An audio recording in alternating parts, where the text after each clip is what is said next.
Jadi ketika seorang manusia dikuburkan di dalam kuburannya, maka dia akan ditanya dengan beberapa pertanyaan. Di antaranya itu, man rabbuka, siapa Rabbmu, wa ma dinuka, dan apa agamamu, apa dinmu, wa man nabiyuka, dan siapa pula gerangan nabimu.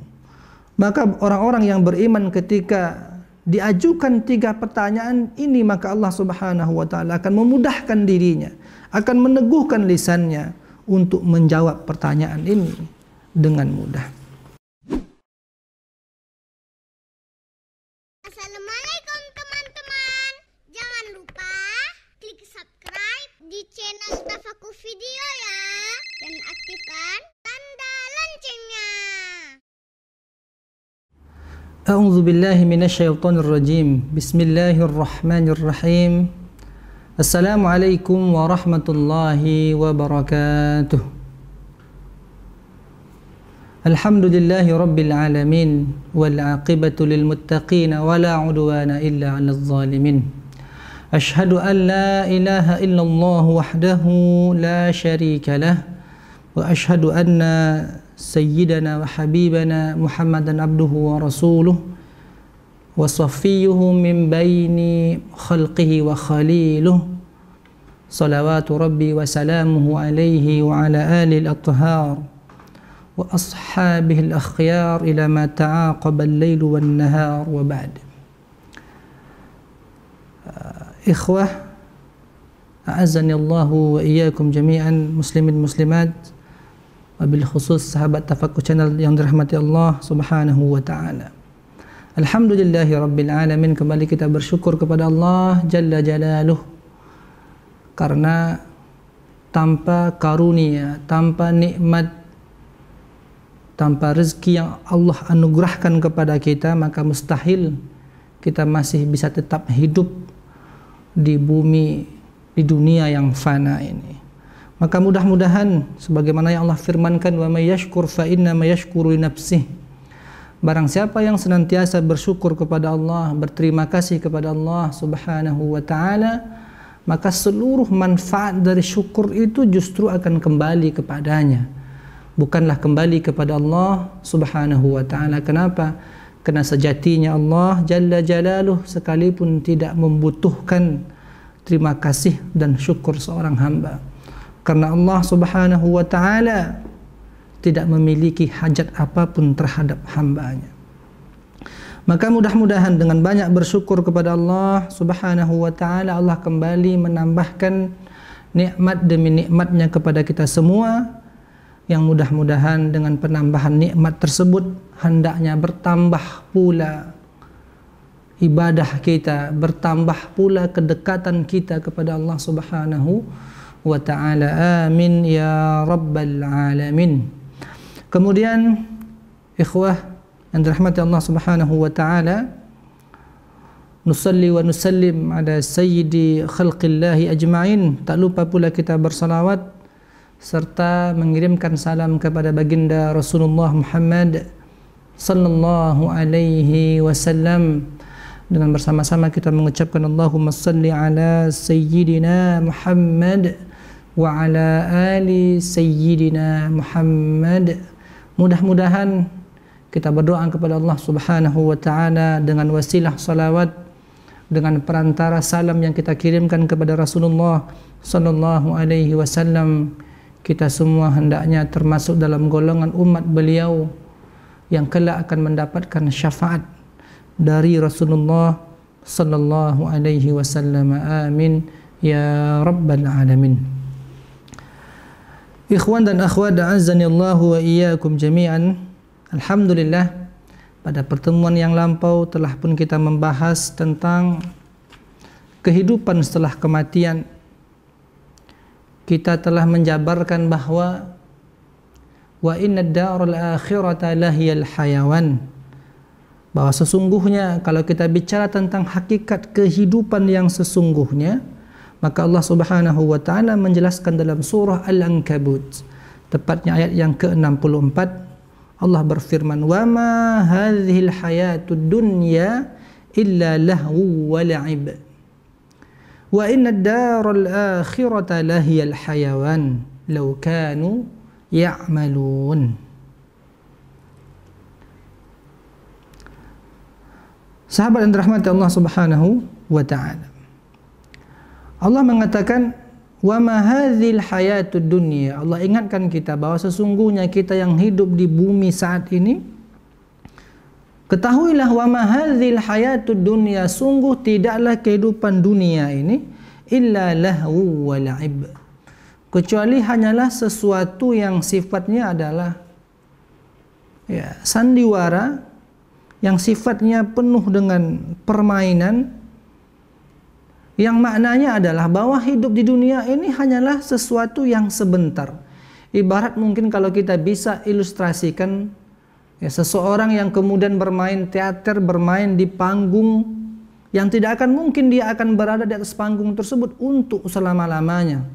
Tak mungkin dia akan tetap berada di atas panggung itu untuk jangka waktu sebulan non-stop atau mungkin setahun. Ketika seorang pemain teater naik ke atas panggung, maka akan ada waktu di mana nanti dia dipastikan akan turun dari panggung itu. Begitu juga dengan kita manusia. Ketika Allah ciptakan kita di atas permukaan bumi ini, kita akan memainkan peranan sebagai khalifatullah fil ardi, sebagai khalifah Allah Subhanahu wa taala yang diwajibkan, yang diberikan amanah bagaimana kita mampu mengimarahkan atau mengimarahkan bumi ini, yaitu mengisi dengan berta'abbud, berubudiyah, bertaqarrub dengan menjalankan perintah Allah Subhanahu wa taala, dan di saat yang bersamaan kita diminta pula untuk meninggalkan segala larangan Allah Subhanahu wa taala. Maka tak akan mungkin manusia ini di atas panggung dunia ini akan kekal abadi selamanya. Maka akan ada pula momen, maka akan ada pula nanti waktu di mana mereka pasti akan meninggalkan dunia ini. Mereka akan turun dari panggung dunia ini.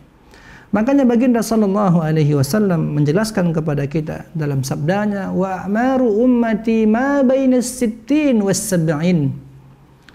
Bahwa sesungguhnya kebanyakan usia dari umatku, kata Rasulullah sallallahu alaihi wasallam, ma bainas sittin was sab'in, itu tidak kurang berkisar antara angka 60 tahun sampailah angka 70 tahun. Kalaupun kita menemui saudara kita, sahabat kita, atau mungkin orang tua kita yang melebihi angka tersebut, maka yakinilah bahwa itu angkanya sedikit, bahwa itu jumlahnya sedikit. Ikhwan dan akhwat yang dirahmati Allah Subhanahu wa taala. Maka apapun peranan yang kita mainkan di atas permukaan bumi ini, apapun profesi kita saat ini, apakah kita sebagai seorang yang bekerja di pemerintahan, atau mungkin kita sebagai seorang yang bekerja sebagai rakyat jelata, yang bekerja di sebuah perusahaan swasta, atau dimanapun kita hari ini, maka yakinilah bahwa kelak kita akan meninggalkan panggung dunia ini. Cepat atau lambat, suka atau tidak, rela ataupun terpaksa, maka pasti kita akan meninggalkan panggung dunia ini. Kemudian Allah lanjutkan firman-Nya, wa innad daral akhirata lahiyal hayawan law kanu ya'lamun. Dan sesungguhnya ad-darul akhirah, yaitu kampung akhirat. Jadi ada kampung dunia yang saat ini kita berada di atas muka bumi Allah Subhanahu wa taala, kita berjalan, kita berkeluarga, kita bekerja, kita salat, kita membaca Al-Qur'an di atas permukaan bumi Allah Subhanahu wa taala. Maka ada yang berikutnya, yaitu yang disebut dengan kampung akhirat. Wa innad daral akhirata lahiyal hayawan. Ketahuilah bahwa sesungguhnya di sisi Allah Subhanahu wa taala kehidupan atau kampung akhirat lahiyal hayawan, sungguh Allah Subhanahu wa taala jalla jalaluhu memakai lamut taukid lahiya, bahwa sesungguhnya kehidupan akhirat itulah yang sesungguhnya, yang sebenarnya, hakikat al-hayawan, kehidupan yang sebenarnya. Jadi kalau kita menyangka kehidupan dunia ini sebagai kehidupan yang sejati, kehidupan yang sebenarnya, maka Allah menafikan dengan mengatakan, wahai manusia, wahai hambaku, ketahuilah bahwa sesungguhnya kehidupan yang sebenarnya itu bukan dunia ini. Dunia ini hanya tempat singgah kita sementara. Tempat kita kemudian mengabdikan diri kita kepada Allah Subhanahu wa taala. Sesungguhnya kehidupan yang hakiki itu justru ada di kehidupan akhirat. Lau kanu ya'lamun, kalaulah seandainya mereka mengetahui. Maka majlis ini memberikan kepada kita pengetahuan. Majlis ini memberikan kepada kita informasi agar kita menjadi orang-orang yang mengetahui bahwa sesungguhnya dunia ini sementara. Dunia ini hanyalah panggung sandiwara yang pasti kita akan tinggalkan. Lalu kampung yang kita akan tuju yang sesungguhnya itu adalah wa innad daral akhirata. Itulah dia kehidupan akhirat. Pertanyaannya adalah, sudah seberapa banyak bekal yang telah kita persiapkan untuk menghadapi akhirat ini? Sebagaimana layaknya kita, sebelum kita mungkin mudik ketika lebaran tiba, ketika hari raya menjelang, kita mempersiapkan segala sesuatunya. Kita memastikan bahwa mesin mobil kita dalam keadaan yang fit, dalam keadaan yang baik, tidak ada kerusakan. Setelah kita memastikan bahwa mesinnya dalam keadaan aman, kita juga memastikan bahwa ada minyak yang cukup sebelum kita kemudian bertolak menuju ke kampung halaman kita. Tidak hanya memastikan keadaan mesin mobil kemudian minyaknya, di saat yang bersamaan kita memastikan ada bekal makanan yang cukup yang kita bawa bersama dengan kita, atau mungkin sejumlah uang yang kita pakai, yang kita simpan untuk nanti kita pergunakan di tengah perjalanan kita. Kalaulah seandainya perjalanan ke kampung kita yang mungkin hanya memakan waktu 2 jam, 3 jam, atau mungkin ada yang 1 hari, yang itu masih di permukaan bumi ini membutuhkan persiapan yang sedemikian rupa, maka apakah lagi perjalanan yang itu tiada bertepi, yaitu kampung akhirat, khalidina fiha abada, yang mana kehidupan di sana adalah kehidupan yang kekal. Seandainya orang-orang yang musyrik kepada Allah, orang-orang yang kafir kepada Allah Subhanahu wa taala dimasukkan ke dalam neraka, khalidina fiha abada, mereka kekal di dalamnya selama-lamanya. Maka orang yang mampu berfikir secara waras pasti akan senantiasa memastikan bahwa bekalnya untuk menghadapi kampung, sebelum dia sampai ke kampung akhirat ini, dia akan pastikan bahwa semua bekalnya itu cukup. Karena kalau bekal kita kurang, maka tentu kita akan mendapatkan kesulitan demi kesulitan. Wal'iyadzubillah. Ikhwan dan akhwat yang dirahmati Allah Subhanahu wa ta'ala. Tapi ternyata ketika kita melihat kehidupan kita sehari-hari, kenapa kita masih menyaksikan, mendapati orang-orang yang seolah-olah menjadikan dunia ini sebagai kehidupan yang abadi. Dia akan rela melakukan apapun untuk mendapatkan kebahagiaan dunia. Tidak sedikit orang yang dia zalimi, tidak sedikit orang yang ia tipu, tidak sedikit hak-hak manusia yang lain, hak-hak saudaranya yang kemudian ia ambil secara zalim, secara paksa, seolah-olah mereka menyangka bahwa hidupnya di permukaan bumi ini selama-lamanya. Kenapa ini semua terjadi? Karena Allah telah menjelaskan, orang yang mampu meletakkan akhirat sebagai prioritas di atas dunia ini hanya mereka yang berilmu. Makanya Allah katakan, lau kanu ya'lamun, kalaulah mereka mengetahui, maka mereka pasti akan mementingkan kehidupan akhirat ini di atas kehidupan dunia. Kenapa? Karena memang kehidupan akhirat, wa innad daral akhirata lahiyal hayawan, kehidupan akhirat itulah yang sesungguhnya kehidupan yang sebenarnya. Maka syarat berilmu menjadi satu hal yang wajib untuk kita miliki, untuk kita lalui, karena tanpa ilmu tak mungkin kita mampu membedakan apa urgensi dunia dan akhirat, apa makna Allah menjadikan dunia, bagaimana Allah meletakkan sebagai sebuah perbandingan antara dunia dan akhirat ini. Tanpa ilmu itu semua mustahil kita akan mengetahuinya. Makanya tidak ada cara lain kecuali kita kemudian belajar dan tetap belajar, yang dengan ilmu itulah kemudian menjadi suluh dalam hidup dan kehidupan kita.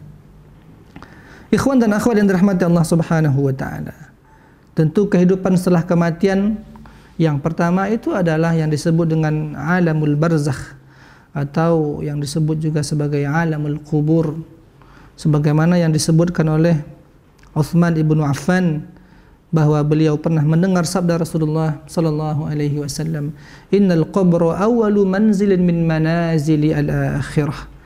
Wa sesungguhnya kuburan atau alam barzah atau alam kubur itu merupakan tempat perhentian dari tempat-tempat perhentian yang lain yang kita akan alami di akhirat sana. Maka kalau kita bisa ilustrasikan sebagai tempat transit, maka tempat transit yang pertama yang kita akan berhenti di sana yaitu adalah alamul kubur, sebagai bahagian pertama dari perjalanan kita menuju perjalanan akhirat yang abadi. Ikhwan dan akhwat yang dirahmati Allah Subhanahu wa taala. Nah, berbicara tentang alam kubur, maka tentu kita berbicara tentang sesuatu yang sam'iyat, tentang sesuatu yang berhubungan dengan keyakinan, dengan akidah kita. Maka tidak bisa kita berbicara tentang alamul kubur kecuali kemudian melalui perantara firman dan hadis baginda Rasulullah sallallahu alaihi wasallam.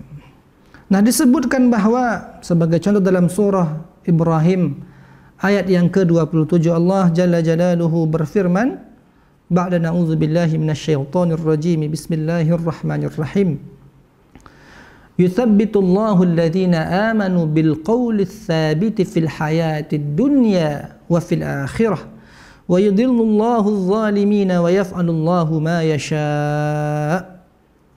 Allah mengatakan Allah meneguhkan iman orang-orang yang beriman. Yuthabbitullahu alladhina amanu bilqawlis tsabit. Bahwa orang-orang yang beriman kepada Allah Subhanahu wa taala kelak akan diteguhkan oleh Allah Subhanahu wa taala dengan ucapan yang teguh. Ucapan yang teguh di dunia dan ucapan yang teguh di akhirat sana. Dan Allah Subhanahu wa taala Maha, dan Allah Subhanahu wa taala mampu menyesatkan orang-orang yang zalim, orang-orang yang lalim. Dan Allah Subhanahu wa taala itu yaf'alu ma yasha' wa yaf'alullahu ma yasha'. Allah itu akan melakukan apapun yang Allah kehendaki. Maka ikhwan dan akhwat yang dirahmati Allah Subhanahu wa taala, Rasul sallallahu alaihi wasallam ketika membaca firman ini, kemudian Rasul sallallahu alaihi wasallam bersabda sebagaimana yang diriwayatkan oleh Al-Barra, Al-Barra ibnu Azib, anna Rasulullah sallallahu alaihi wasallam qala, al-muslimu idza su'ila fil qabri. Maka Rasul sallallahu alaihi wasallam ketika menafsirkan ayat ini, beliau bersabda, al-muslimu idza su'ila fil qabr, bahwa seorang muslim ketika kelak dimasukkan di dalam kuburnya maka dia akan ditanya. Al-muslimu idza su'ila fil qabr, maka seorang muslim yang apabila ditanya dalam kuburannya, yashhadu an la ilaha illallah, kemudian dia menjawab dengan mempersaksikan bahwa tiada ilah yang layak, yang berhak untuk disembah dengan kebenaran illallah, kecuali Allah Subhanahu wa taala. Wa anna Muhammadan Rasulullah, kemudian muslim ini pun bersaksi bahwa sesungguhnya Nabi Muhammad sallallahu alaihi wasallam merupakan utusan Allah Subhanahu wa taala. Maka Rasul mengatakan, fadzalika qauluhu, maka itulah maksud dari firman Allah Subhanahu wa taala, yuthabbitullahu alladhina amanu bilqawli tsabiti fil hayatid dunya wa fil akhirah. Itulah maksud di mana Allah Subhanahu wa taala mengokohkan, meneguhkan orang-orang yang beriman dengan suatu perkataan yang kokoh, yang teguh, yang ia yakini di dunia dan di akhirat sana. Maka ikhwan dan akhwat yang dirahmati Allah Subhanahu wa taala, kemudian Rasul sallallahu alaihi wasallam sebagaimana pula yang diriwayatkan oleh Al-Barra bin Azib, Rasul mengatakan sallallahu alaihi wasallam, fil qabri idza qila lahu man rabbuka wa ma dinuka wa man nabiyuka, yaitu maksud dari ayat ini yaitu perkataan yang mana Allah akan teguhkan orang-orang yang beriman di mana fil qabri, yaitu ketika manusia itu berada dalam kuburannya, idza qila lahu man rabbuka. Jadi ketika seorang manusia dikuburkan di dalam kuburannya, maka dia akan ditanya dengan beberapa pertanyaan, di antaranya itu man rabbuka, siapa Rabbmu, wa ma dinuka, dan apa agamamu, apa dinmu, wa man nabiyuka, dan siapa pula gerangan nabimu. Maka orang-orang yang beriman ketika diajukan 3 pertanyaan ini, maka Allah Subhanahu wa taala akan memudahkan dirinya, akan meneguhkan lisannya untuk menjawab pertanyaan ini dengan mudah. Ikhwan dan akhwat yang dirahmati Allah Subhanahu wa taala. Kemudian sebagaimana yang diriwayatkan oleh Abu Hurairah radhiyallahu taala anhu wa ardhah, Rasul sallallahu alaihi wasallam juga bersabda, "Idza qubira al-mayyitu aw qala ahadukum atahu malakani aswadan azraqan yuqalu li ahadihima al-munkar wal akharu an-nakir." Bahwa apabila mayat salah seorang dari kalian kelak dikuburkan, maka ia akan kedatangan 2 malaikat, yang satu hitam dan kemudian biru, yang kemudian yuqalu li ahadihima, yang mana dikatakan bahwa nama salah satu dari malaikat ini adalah al-munkar wal akharu an-nakir. Malaikat yang pertama bernama malaikat munkar, dan kemudian malaikat yang kedua disebut dengan malaikat an-nakir. Lalu kemudian kedua malaikat ini pun berkata, "Ma kunta taqulu fi hadzal rajul?" Apa pendapatmu tentang orang ini? Yang dimaksud dengan orang ini yaitu tentang Nabi Muhammad sallallahu alaihi wasallam yang diutus kepada mereka. Maka ia pun menjawab sebagaimana ketika di dunia, ya. Jadi barang siapa yang ketika di dunia dia orang yang saleh, yang senantiasa mengucapkan kalimat syahadat, yang meyakini di hatinya, kemudian menzahirkan dalam bentuk perbuatannya, mengakui mempersaksikan Allah adalah Tuhan yang layak disembah dengan hak, dan di saat yang bersamaan dia senantiasa mempersaksikan baginda Rasulullah sallallahu alaihi wasallam merupakan hamba dan utusan Allah Subhanahu wa taala. Sebagaimana keyakinan dia di dunia, maka itu pula yang kelak dia akan jawab. Maka dia akan mengatakan Abdullah wa rasuluh. Ya. Maka dia akan mengatakan bahwa Abdullah wa rasuluh, bahwa orang ini yaitu baginda Nabi Muhammad sallallahu alaihi wasallam itu merupakan hamba Allah dan utusannya.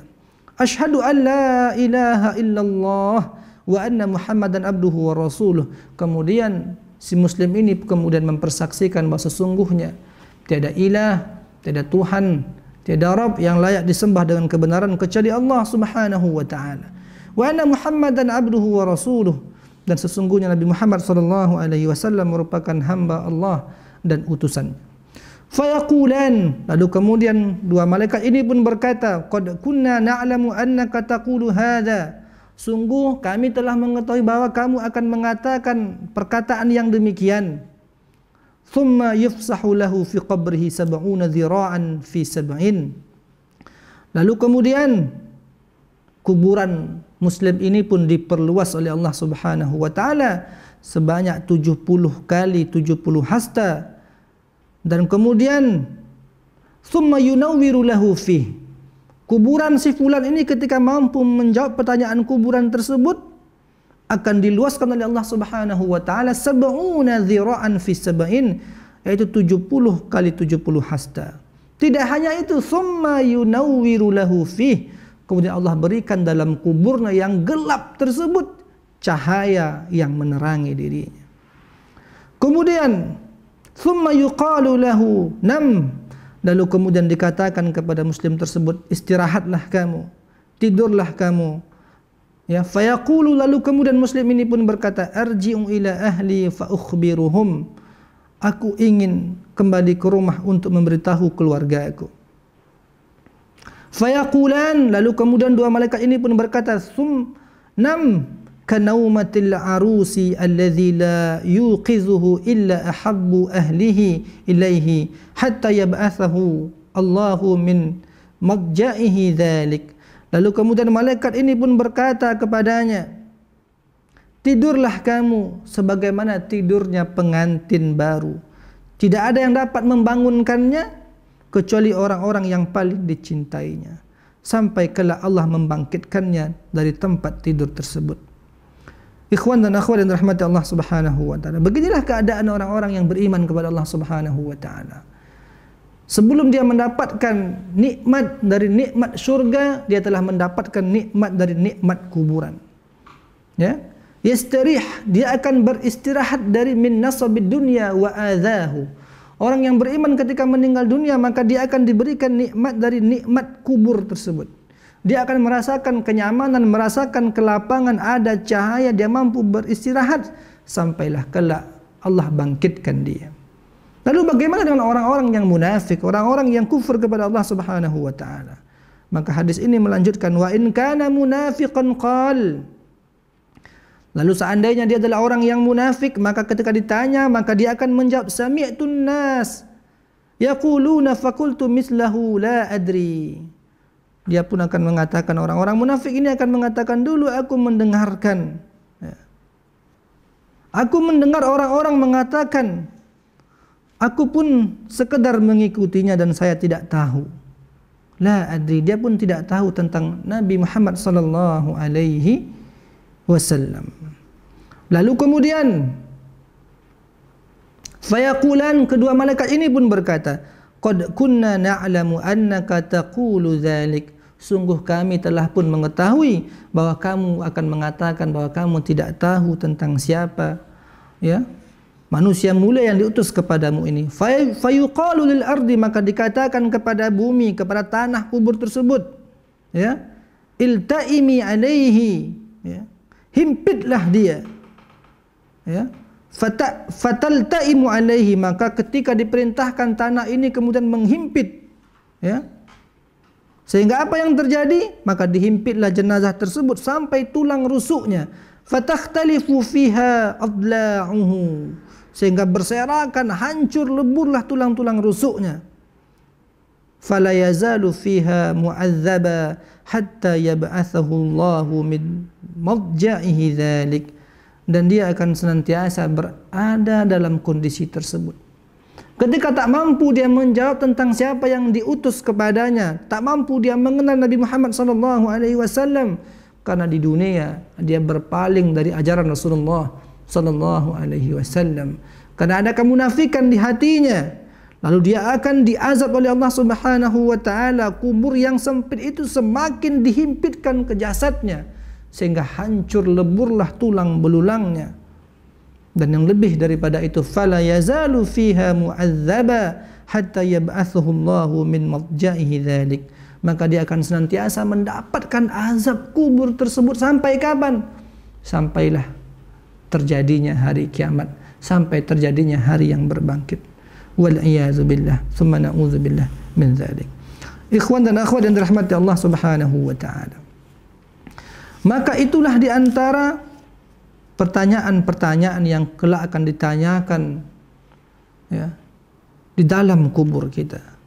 Maka tidak ada cara lain, ya, selain kita memperkuat iman kita kepada Allah Subhanahu wa taala, memperkuat iman kita kepada Rasulullah sallallahu alaihi wasallam.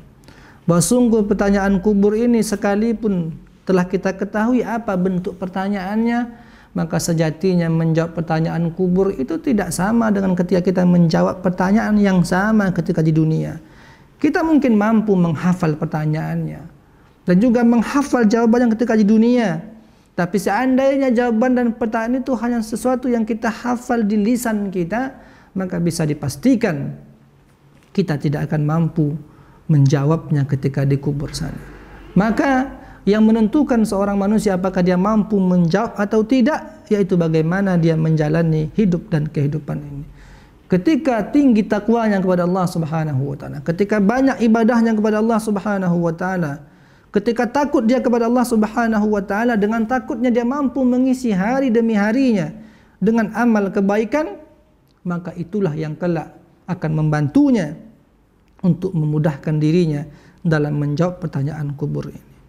Ikhwan dan akhwat yang dirahmati Allah Subhanahu wa taala, mudah-mudahan Allah Subhanahu wa taala memberikan kepada kita keistiqomahan dalam hati kita, dalam jiwa kita, dalam rohani kita, dan dalam perbuatan kita sehari-hari untuk tetap berada dalam keadaan iman kepada Allah Subhanahu wa taala, untuk tetap dalam keadaan meyakini Rasulullah sallallahu alaihi wasallam. Iman dan keyakinan yang kemudian melahirkan amal-amal saleh, amal-amal terbaik yang kelak kita akan persembahkan kepada Allah Subhanahu wa taala. Mudah-mudahan dengan keistiqomahan dalam iman ini Allah Subhanahu wa taala mewafatkan kita dalam keadaan husnul khatimah. Amin ya rabbal alamin. Dan kita bermohon kepada Allah Subhanahu wa taala agar kita dijauhkan dari azab yang ada di dalam kubur. Amin ya rabbal alamin. Mudah-mudahan dengan kajian yang singkat ini memberikan kepada kita manfaat, terutama yaitu menjadikan kita pribadi-pribadi yang senantiasa mempersiapkan diri kita untuk hari di mana jasad kita ini akan dimasukkan ke dalam liang lahat yang sempit tersebut. Maka mudah-mudahan dengan memperbanyak iman, memperbanyak amal ketaatan kepada kita, maka kita termasuk orang-orang yang mendapatkan nikmat dari nikmat kubur. Sebagaimana dalam doa disebutkan, Allahumma ja'al ya qabrahu raudatan min riyadil jinan. Ya Allah, jadikan kuburnya yaitu ibarat taman dari taman-taman syurga. Mudah-mudahan kubur kita semua kelak dijadikan sebagai taman dari taman-taman syurga Allah. Amin ya rabbal alamin. Hadza wallahu a'lam wa ahkam. Kita akhir dengan doa kafaratul majlis. Subhanakallahumma wa bihamdika asyhadu an la ilaha illa anta astaghfiruka wa atubu ilaik. Wa jazakumullahu wa barakallahu fiikum. Wassalamu alaikum warahmatullahi wabarakatuh.